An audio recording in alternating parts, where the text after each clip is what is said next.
د کډوالو او بیرته راستنیدونکو چارو ریاست له لوري له شپږ 50 راستنو شوو او داخلي ویزه شوو کورنیو سره نغدي مرسته ترسره شوه.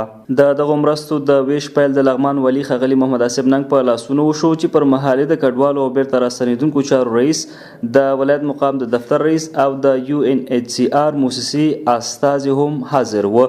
د لغمان ولایت د کډوالو او بیرته راستنیدونکو چارو رئیس انجینر شاکر الله شاکر د معلوماتو له مخې دوی له سروې وروسته په مرکز ولسوالیو کې 43 راستنه شوي او 14 داخلي ویزه شوي کورنۍ په ګوته کړي چې نن ورسره د UNHCR موسسې له لوري نغدي مرسته ترسره شوه.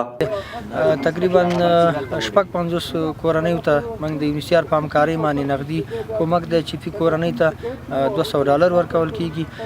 د دې جملې څخه 43 کورنۍ راستنیدونکي کورنۍ دي او 14 داخلي ویزه شوي دي چې د UNHCR په همکارۍ باندې موږ نن دلته عملاً دوی ته دغه کومک توضیح کو.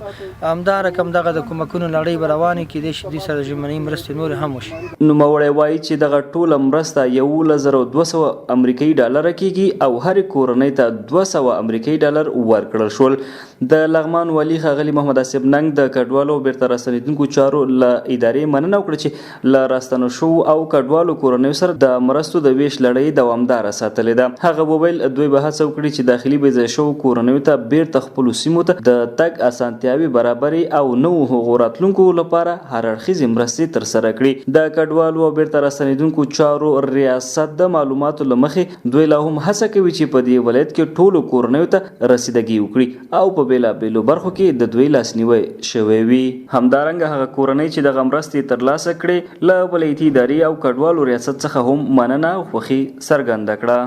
دانګام نه مهاجر شوي او اوس په سرخکانو کې ډېری یو او دلته هم دا لیکل کړي وو یو مددونه راسوي شو ډېر کومکونه راسوي شو. خدای دې کامیابه کړي. دومره خوشحاله یو لکه داسې او اسمان.